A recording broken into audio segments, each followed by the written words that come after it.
Jadi fi dzakar di dalam laki-laki hukumnya tahdidiyah. Kalau fil unsa takribiyah. Kalau fil unsa takribiyah. Kalau berarti makna takribiyah itu boleh kurang sedikit. Air 2 kula. Air 2 kula. Kalau kita ngelihat ke fikih wadih itu dikatakan 216 liter. Kalau kurang setengah liter atau seperempat liter, gimana hukumnya? Nah, kalau di situ dikatakan takribiyah, berarti kalau kurang sedikit saja nggak apa-apa. Tapi kalau kurang sedikit nggak boleh. Tapi kurang sedikit saja nggak apa-apa. Itu maknanya takribiyah. Kalau kita ngelihat ke bab haid, ya memang takribiyah di situ. Bab haid. Nanti 16 hari. Mayasau haidun wa tohur. Ya. Yes. Lanjut ya. Itu khilafiyah. Khilafiyahnya seperti ini. Jadi di dalam kitab fikih, khilaf yang paling banyak itu 2 orang. Syekh Ibnu Hajar sama Syekh Romli. Dalam kitab-kitab fikih. Apalagi kalau kita ngelihat ke namanya kitab Busyra Karim. Busyra Karim mesti mimro hajim. Mimro hajim. Indah mimro. Indah hajim. Berarti Syekh bin Hajar, Syekh Romli. Syekh bin Hajar, Syekh Romli. Itu mereka mengambil dari 2 kitab. 2 kitab namanya kitab Tufatul Muhtaj. Itu berserta hasyiahnya 10 jilid besar. Nihayatul Muhtaj. Itu punya Syekh Romli. Dihasyiai 2 orang. Syekh Tufah juga dihasyiai 2 orang. Dua-duanya sarah Minhajut Thalibin. Dua-duanya sarah Minhajut Thalibin.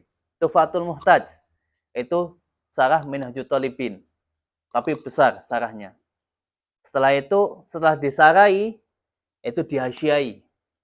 Hasyiah itu di atasnya syarah. Tugasnya hasyiah itu cuma komentari sedikit-sedikit. Komentari yang perlu dikomentari saja. Tapi kalau tugasnya syarah beda. Kalau syarah semuanya. Nah seperti ini namanya syarah. Ini semua dikomentar semua. Dikomentarin semuanya. Kalau hasyiah enggak. Hasyiah itu cuma sedikit-sedikit. Di dalam kitab Tufatul Muhtaj itu dihasyiai 2 orang. Pertama Ibnul Qasim Al-Ubadi sama Syarwani. Ibnul Qasim Al-Ubadi sama Syarwani.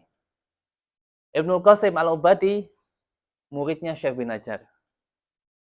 Tapi pernah datang ke Syekh Romli, dikasih tahu, kalau kamu membela aku, jadi Syekh Romli sama Syekh bin Hajar ini nggak musuhan ya, bukan musuhan. Tapi mereka punya pandangan fikih yang berbeda saja. Nggak musuh. Jangan melihat orang-orang sekarang kamu. Orang-orang sekarang kita ulama sama ulama dibenturkan sama murid-murid yang kurang ajar. Sama murid-murid yang kurang ajar. Benturin. Dan ulamanya kadang mau dibenturin. Padahal ya beda pendapat ya sudah selesai.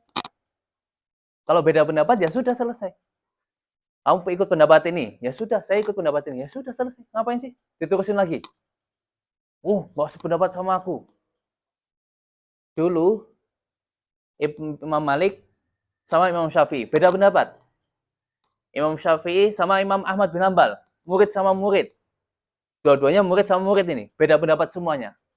Apa pernah doakan kamu beda sama aku, tak doakan ilmu nggak manfaat. Nggak. Selagi masih ada dasarnya ilmu dan dalil ya sudah, beda pendapat nggak apa-apa. Nggak usah dibesar-besarin.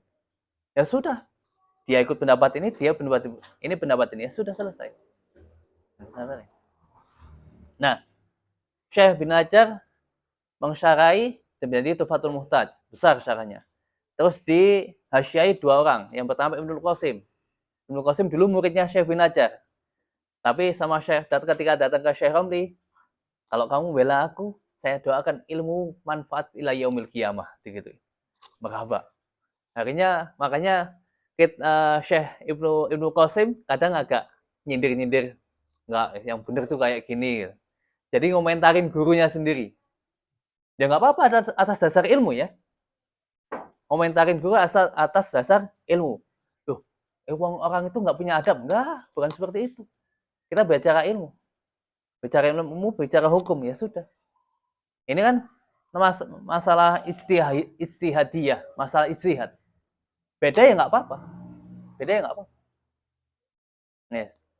Dihasyai lagi sama Syarwani. Syarwani ini muridnya Imam Bajuri. Syarwani ini muridnya Imam Bajuri. Tahu Bajuri kan ya? Bajuri atau Baijuri sama saja. Dua-duanya sama saja. Bajuri atau Baijuri sama saja. Yes. Punya Imam Romli namanya Nihayatul Muhtaj. Nihayatul Muhtaj ini disyarahi syarah daripada Minhajul Thalibin. Disyarahi 2 orang. Yang pertama Abdul Hamid, yang kedua Imam Roshidi. Abdul Hamid sama Roshidi. Ini juga salah satu daripada mereka ini kadang nyindir-nyindir Imam Romli. Oh, enggak setuju kayak gitu. Tapi dengan ilmu dasar ya sudah, enggak apa-apa. Mereka empat-empatnya yang menghasyai dan atasnya sarah-sarahnya dan pengarangnya sudah mereka mlebu surga kabeh. Dari ulama-ulama semua. Ahli fikih semuanya. Yes, itu ya. Jadi biar sedikit tahu. Syekh bin Hajar, Syekh Romli. Syekh bin Hajar sama Syekh Romli. Syekh bin Hajar dulu mondoknya di tempatnya abahnya Syekh Romli. Jadi Syekh Romli ini gusnya. Ya, gusi. Nah, dulu Syekh bin Hajar mondok tempatnya Syekhul Islam. Tempatnya Syekhul Islam. Yes. Setelah itu meninggal, pindah tempatnya Syekh Ahmad Romli. Syekh Ahmad Romli meninggal, sudah. Gusi sampai santri saingan masuk dalam ilmunya. Syekh bin Hajar sering bikin kitab, ngarang kitab. Pernah ngarang kitab paling bagus menurut beliau. Namanya kitabnya Busyra Karim, besar. Sarah daripada kitab Al-I'ab, fikih juga. Sarahnya sangat besar. Karena wallahu alam mungkin karena Syekh bin Hajar itu punya gus, kok nggak sama, mungkin ada teman-teman yang nggak seneng sama Syekh bin Hajar. Kok beda nih sih sampai gusnya kayak gitu. Kok nggak sama sih sama gusnya kayak gitu. Kok nentang gusnya mungkin kayak gitu. Kitab itu Busyra Karim berapa jilid besar-besar itu dicolong. Dicuri. Syekh bin Hajar sakit hati banget itu. Sakit hati banget.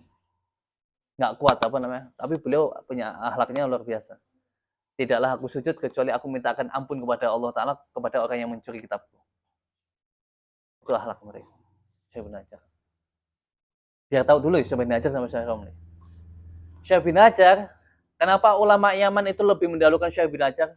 Karena Syekh bin Hajar lebih mahabbahnya kepada Ahlul Bait lebih kuat. Kepada Ahlul Bait, kepada para habaib dan syarifah itu lebih kuat Syekh bin Hajar. Dan bahkan murid-muridnya Syekh bin Hajar banyak daripada habaib. Ada Al-Jufri, ada Al-Idrus. Ada Al-Idrus ada 2 kalau nggak salah. Murid-muridnya Syekh bin Hajar. Pernah datang ke Tarim, beliau bawa tufah diberikan kepada Ahlu Tarim, sekarang masih ada. Tulisannya sendiri beliau, Syekh bin Hajar. Ya kurang lebih sekitar 450-an tahun lah. Tulisan kitabnya masih ada kitab. Makhtutat, masih tulisan tangan. Alim, insyaallah. Nah, makanya Ahlul Bait lebih senang kepada Syekh bin Hajar. Para habaib senang kepada Syekh. Kenapa?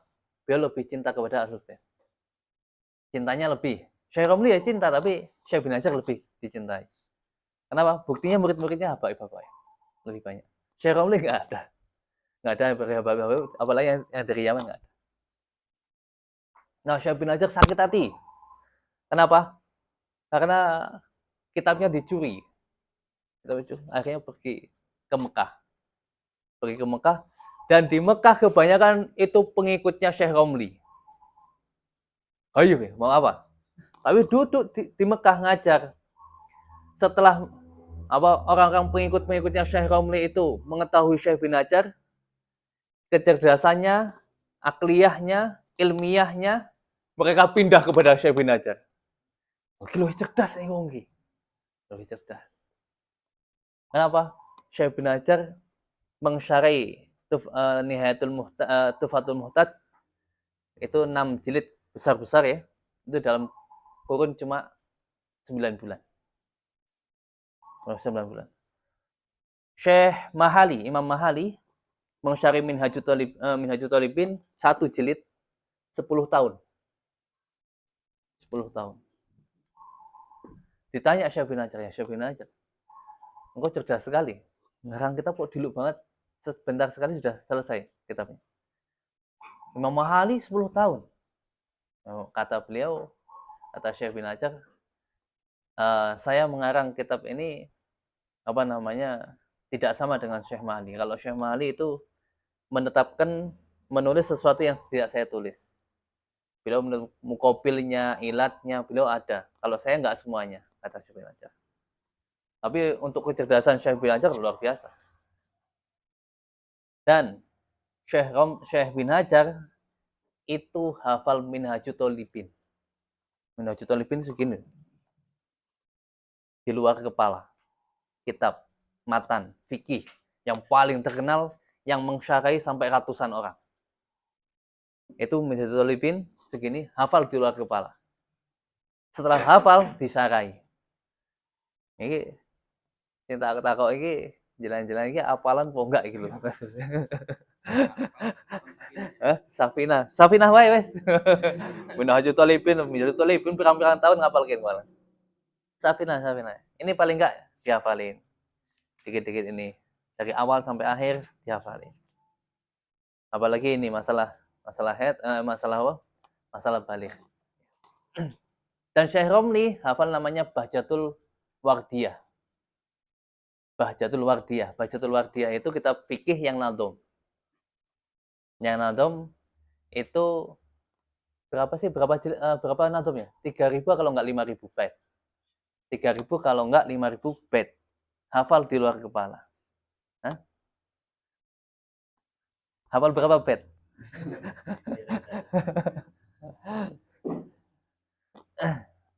Nah, katanya kitabnya Syekh bin Hajar manfaatnya lebih besar. Kenapa? Karena Syekh bin Hajar hafalnya Minhajut Thalibin. Pengarang kitab Minhajut Thalibin Qutbu Zamanihi. Wali kutub pada zaman Imam Nawawi. Dan Imam Nawawi juga beliau seorang yang sangat beradab sekali dengan gurunya. Sampai beliau itu kalau mau pergi ngaji, beliau sedekah dulu kepada anak kecil, kepada orang miskin, kepada orang yang lemah-lemah, dikasih. Beliau doa, ya Allah, dengan sedekah ini ya Allah, tutupilah aib guruku. Tutupilah aib guruku sehingga orang-orang tidak tahu aib guruku, dan aku pun nggak mengetahui aib guruku. Sehingga keyakinanku, etikotku kepada guruku tetap kuat. Kayak gitu. Untuk menjaga dirinya sendiri. Kayak gitu. Jarang ya kayak gitu. Yes. Imam Romli itu dikenal Syafi'i Sohir. Syafi'i kecil. Kenapa? Cerdas juga Imam Romli, cerdas juga. Sehingga sampai dikatakan Imam Syafi'i Sohir. Jadi Imam Syafi'i pada masanya. Syekh Romli. Jadi abahnya punya karangan kitab Syarah Zubat itu, Fathur Rahman besar. Syarah Zubat namanya Fathur Rahman itu abahnya Imam Romli itu. Yes. Nah, itu sedikit biar tahu Syekh Romli. Syekh Khotib ini muridnya abahnya. Syekh Khotib Bajuri ini termasuk sering bela Imam Romli. Syekh Khotib kitab namanya Mughni Muhtaj, Syarah Minhajut Thalibin, besar. 4 jilid besar. Syarah Minhajut Thalibin. Bajuri, Syarah Fathul Qorib, Bajuri. Syekhul Islam, karangannya banyak. Syarah Bahjatul Wardiyah yang 3.000 atau 5.000 jilid, beliau punya. Ada namanya Raudhatul Thalib, punya Imam Nawawi. Disyarih sama beliau menjadi 7 atau 8 jilid menjadi Asnal Mathalib, fikih. Jadi ahli fikih semua. Makanya yang disebutkan khilafiyahnya Syekh ini, semua ini. Sering-seringnya ini beliau. Nah, itu ya. Sekarang ada masalah. Satu apa itu? Sawan haraja mentoriki al-mu'tad au ghairi ma'asidan asal. Sawan kana min naumin au yaqatan. Bijamin au ghairi ya. Jadi keluar maninya itu ada kelanya dengan jalan yang mu'tad, jalan yang biasa apa? Ya, kalau laki-laki kemaluan, perempuan ya kemaluan. Satu, au ghairihi, atau bukan jalan yang biasa, tapi ma'an sindadil asli. Wes, ada kemaluan nggak bolong. Jadi dakarnya nggak bolong.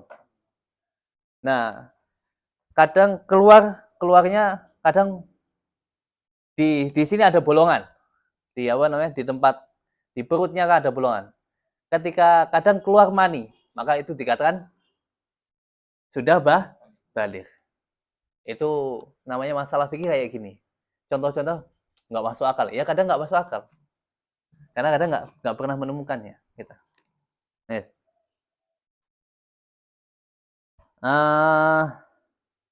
Pola wasala nih. Sawan kana finomin baik dalam keadaan tidur atau dalam keadaan sadar. Biji main dengan jima atau selainnya. Pokoknya keluar mani itu dikatakan baligh. Kalau umur 9 tahun. Yes. Pola wasala ila kosoba.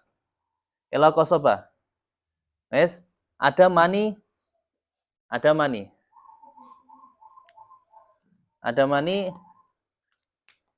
Ini kosobah ya.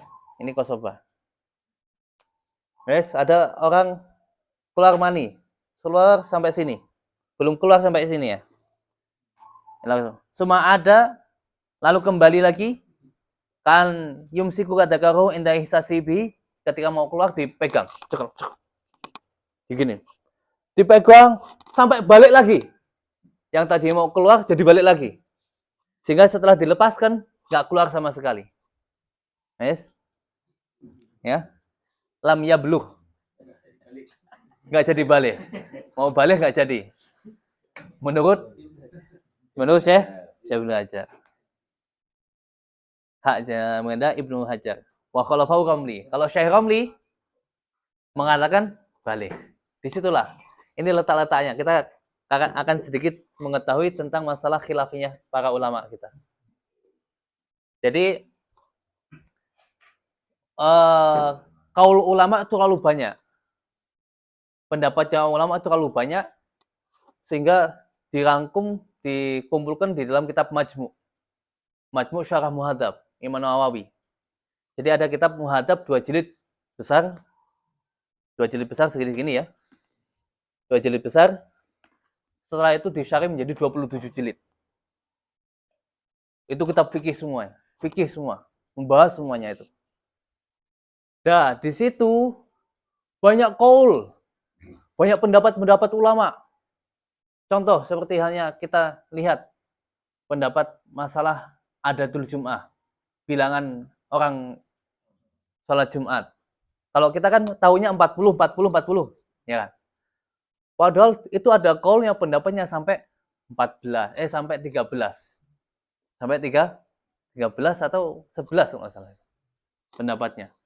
Lah orang kalau di dalam kitab fikihnya kita kayak gitu, ya itu kaul yang paling sedikit adatul Jum'ah itu 1 orang loh, cukup.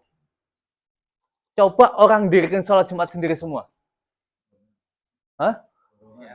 Nah, ya. Maksudnya setiap orang nanti dirikan sholat Jumat sendiri.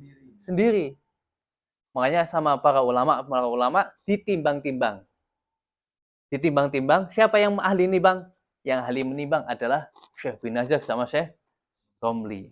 Kita tinggal ngikut pendapat yang muktamad di tengah-tengahnya beliau. Dan bilangan paling banyak sholat Jumat itu adatun la yusor. Bilangan yang tidak bisa dihitung. Itu baru boleh sholat Jumat itu. Hah? Nah ya berarti bilangan yang tidak bisa dihitung lagi. Angel lagi ngitungin kisan. Oh berarti baru boleh sholat Jumat ya gitu. Lalu di tempat-tempat kita 100 wae kadang alhamdulillah. Ya, 100 orang sudah alhamdulillah. 50 kadang sudah alhamdulillah. Nah, makanya di antara kol-kol ini ada 70, ada 40, ada berapa 20, berapa ada 12, ada 8, ada 6, ada 2, ada 3. Nah, dari situ diambil oleh ulama kita diambil 40. Nah, setelah itu ditaruhlah di dalam kitab-kitab yang seperti ini, yang masih kecil-kecil kayak gitu. Makanya supaya kita bisa melazimi madhab. Oh, madhab Syafi'i seperti ini, madhab Syafi'i seperti ini. Kalau enggak ya itu kaulnya terlalu banyak. Kaulnya terlalu banyak. Hatta di Majmu' itu sampai ada kaul yang mengatakan bahwa onani hukumnya makruh doang. Onani hukumnya makruh doang. Ya kalau kayak gitu nanti orang pada kamar mandi pada kotor semua nanti. Oh, habis sabun nanti. Ya makanya itu. Para ulama makanya ada ini tetap mengatakan haram. Nah, ternyata hasilnya ditimbang-timbang oleh para ulama hukumnya haram.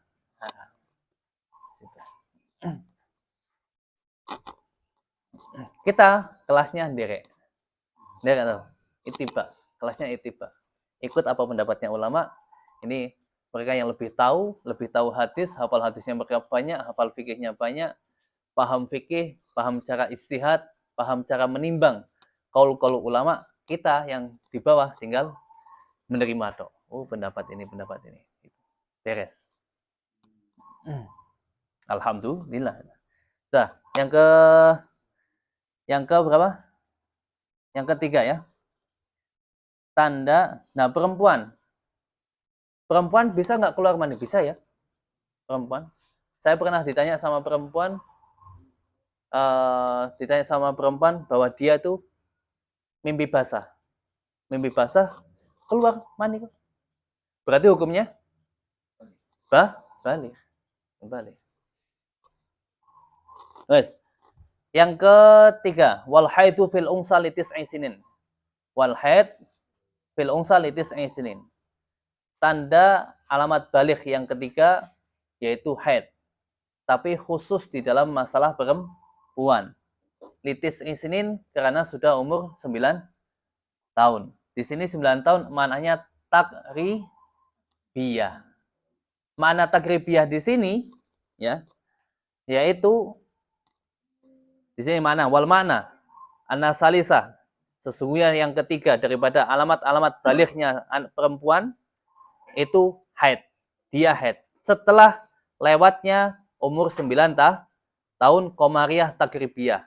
Maka dari situ falayaduru, maka tidak bahaya, tidak mempengaruhi kurangnya waktu yang tidak bisa memuat haid dan suci.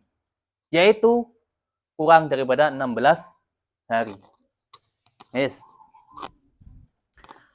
Aqallul haid. Aqallul haid itu berapa? Aqallul haid itu 1 hari yaumun walailatun. Aqsa aqallut tuhur khamsata asyar yauman. Ya. 1 hari 1 malam ditambah sama 15 hari. Berarti 16 hari. Berarti kalau perempuan umur 9 tahun kurang berapa? 16 hari. Wes.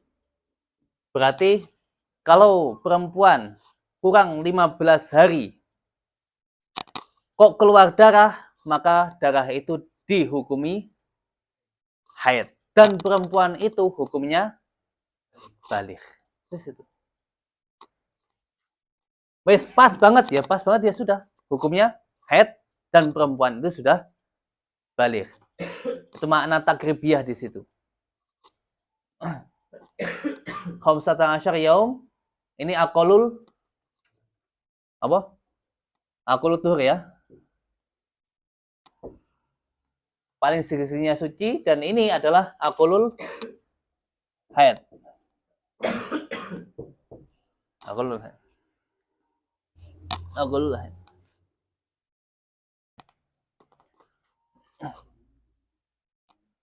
Jadi berarti kalau kurang, kalau kita ngelihat takribiyah yang atas tadi itu, kalau kita samakan ya sama berarti. Berarti 16 hari, 16 hari. 16 hari. Cuma pengen cari tahu ibarahnya di mana kita nanti. Insya Allah.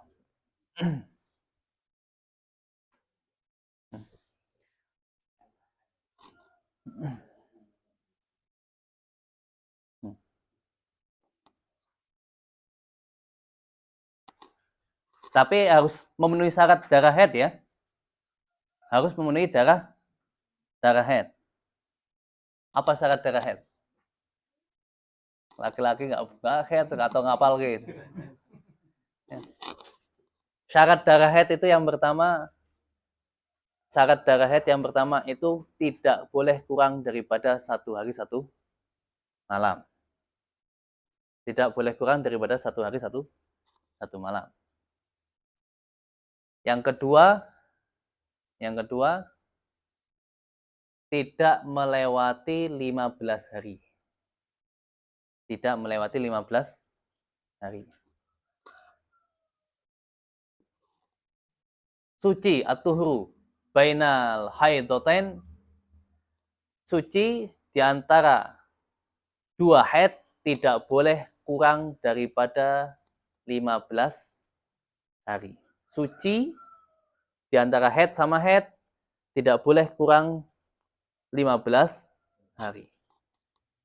Kalau memenuhi itu, maka darah itu dikatakan darah haid. Yang keempat syaratnya keluarnya pada waktu yang mungkin baginya haid, yaitu 9 tahun. Keluarnya pada waktu yang mungkin baginya haid, umur 9 tahun. Itu syarat darah haid. Perempuan ditanya, coba tanya perempuan, anak pondok pun, ayo, syarat darah haid apa? Kayak gitu. Karena perempuan kadang kurang perhatian sama darahnya sendiri. Dia yang ngeluarin, kita yang memperhatikan. Karena susah. Iya. Syekh Malibari Fathul Mu'in, di dalam kitab Fathul Mu'in itu sedikit sekali membahas masalah haid. Sedikit sekali. Ada orang tanya, ya Syekh Malibari, orang India ya. Muridnya Syekh bin Hajar ini, muridnya. Syekh, limada tabhasu fil masalatil haid qalil fil Fathul Mu'in. Kenapa engkau membahas bab haid di dalam Fathul Mu'in itu sedikit sekali? Jawabannya sedikit tuh. Arijal la tahid wan nisa la tas'al.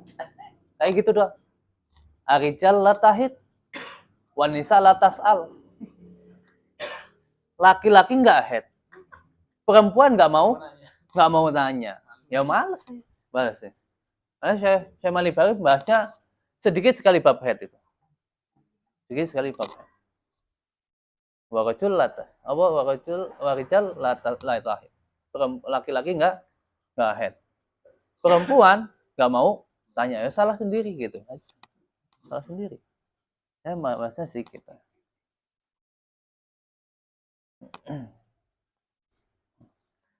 Masalah head ya. Kalau pengen tahu masalah head yang agak luas, di kitab namanya kitab Izalatul Iltibas. Izalatul Iltibas. Punya siapa? Guru kami, Syekh Muhammad Al-Khatib.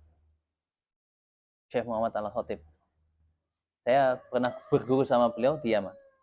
Itu bagus. Nanti ada syarat-syarat ininya, syarat-syarat perempuan bolehkah membaca Al-Quran lagi haid. Itu syarat-syarat keharamannya ada 6. Di situ sebutin semuanya. Terus yang kedua, kita punya namanya Al-Ibanah wal Ifadhah. Saya Saya pernah ketemu, minta ijazah langsung. Sama Syekh Muhammad Al-Khatib, saya ketemu langsung. Setiap hari ketemu.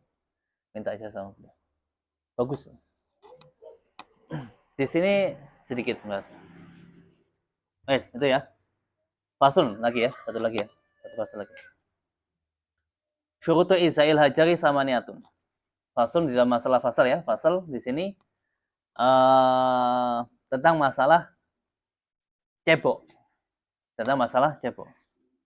Masalah cebok kita bahas sekalian masalah ke kamar mandi, cara-caranya ceboknya, cara-cara duduknya dan adab-adabnya. Dan adab-adabnya. Perlu bahas semuanya saja. Nanti kita sebenarnya kitab ini nanti khatam terus ngaji kitab lain lagi, di situ ada pembahasannya lagi, ya nggak apa-apa. Fikih itu nggak bisa orang itu alim langsung baca kitab satu fikih tok langsung jadi alim, nggak bisa. Untuk orang sekarang ya, untuk orang sekarang harus diulang-ulang, harus diulang-ulang, harus diulang-ulang. Apalagi kitab yang segini, yang tebelnya segini, yang kitab Safinah saja yang ya sudah, inilah, ini saja kadang pembahasan yang depan kita sudah lupa, ya. Kalau ditanya masalah Bismillah, syarat sunahnya Bismillah kemarin ada berapa? Hah? Ada 4. Apa saja? Nah, iya makanya fikih itu harus diulang-ulang terus. Jangan bosan kita bahas hukum lagi, bahas hukum lagi, bahas hukum lagi. Itu fikih. Kata Al-Imam Malik, laula nisyan, la sara an-nasu kulluhum ulama. Seandainya nggak ada lupa, pasti manusia jadi ulama semuanya. Ya.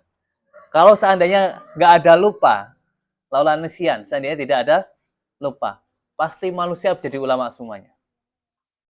Pasti. Kenapa? Apa? Afatul ilmi nisyan. Apa? Efek daripada ilmu adalah bisa lupa. Makanya harus diulang-ulang lagi, ulang-ulang lagi. Orang yang hafalan Quran saja, ini hafalan yang dinas di dalam Al-Quran bahwa Quran itu mudah dihafalkan. Itu pun mudah lupa. Itu mudah lupa. Ini dihafalkan. Kita cuma ngaji kayak gini. Cuma ngaji nggak ngapalkan. Apalagi ngaji doang. Yang ngafalin saja kadang lupa. Apalagi yang cuma ngaji, lewat, dengerin, baca kayak gitu. Ya. Nah, ini ya semoga ilmu kita rusuh di dalam hati, termancap di hati, sehingga ya kita belajar tidak mudah lupanya.